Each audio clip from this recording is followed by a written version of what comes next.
3 years ago, boys and girls showed their Gaelic football skills at an exhibition game at the Asian Gaelic Games adult event. 2 years ago, they met the president. Dragons! Congratulations, you're a first man. Medals were presented, and although it was still a sideshow for youth at the AGG, the interest was clearly growing among players, parents, clubs and, crucially, schools. My academy teacher said it is good sports and funny, so I played that. It's really funny and good sports, so I played. What's your favourite bit? What do you like most? It's kind of awesome, but still it's we didn't win any game, but it's still awesome. And how quickly did you learn to play it well? Maybe like 1 year. 2 years on, there's now an Asian Youth Championship. Skills have improved and teams travelled considerable distances to the AYC in Kuala Lumpur from Shanghai and Seoul, while Singapore and local teams took part in what is now a standalone continental youth competition.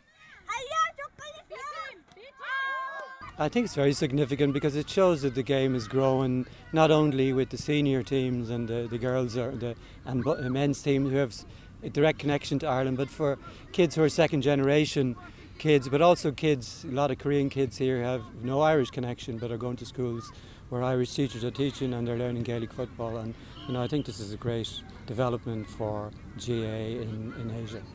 Well, this is the first competition I brought my boys up to, and it's been absolutely fantastic. They've really enjoyed themselves. They've got better and better each game, and all of our cubs have had a great day. I think it's really promoted the sport for them, and they'll be keen to come back to training next Sunday.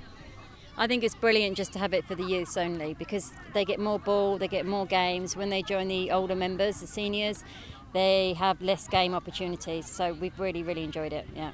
Well, for GAA to have any kind of sustainability in the region, you have to have this kind of high-profile games.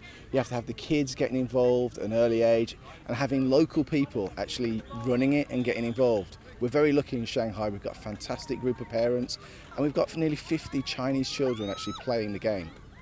So this is the future? Has to be. It has to be. Expats come and go, the local kids, they'll grow into the game and hopefully love it and keep playing forever. Excellent playing surfaces and first-class facilities at an equestrian centre, as well as lots of volunteers and smooth organisation, made sure everyone at the AYC had an enjoyable experience in Malaysia.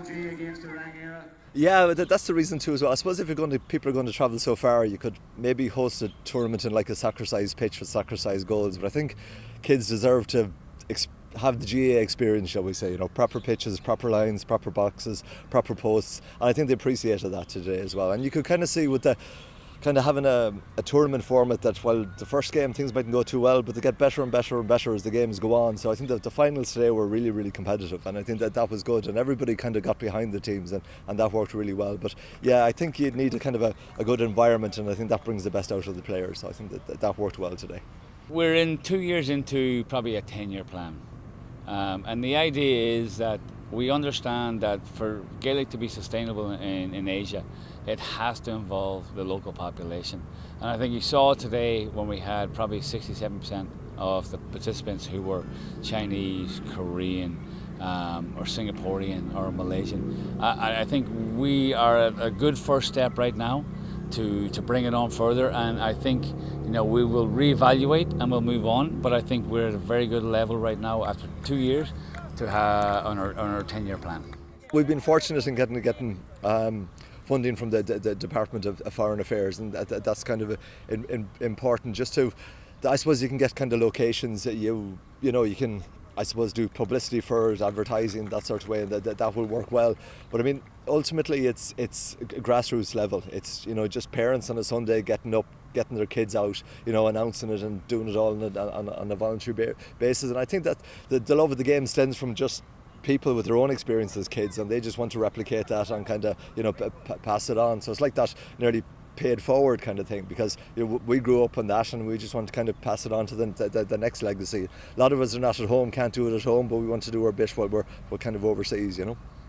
Yeah, for me, I would see that because I have a son who's playing now, and his mother's from Vietnam. I'm from RD in County Loud, and we're a big GAA family. But we've kind of brought into my wife's family as well, and they also know all about the All Ireland and watch the hurling and the football.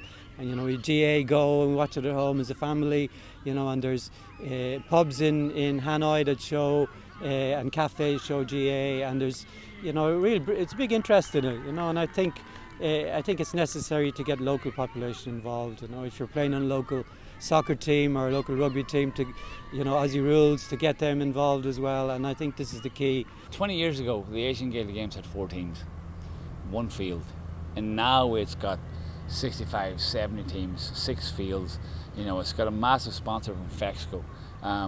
And we look at it now with our youth games here in Asia, and we go, you know what, we can do the same thing with the youth games. The potential here is massive for young people to play Gaelic games because of the commitment, the passion, the fun, the excitement that Gaelic games offers.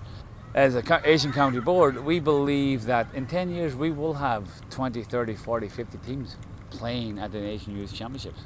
I think the potential there growth is immense. So finally, would you say this is a little bit of GAA history? I mean, today was, it's an important event. Oh yeah, definitely.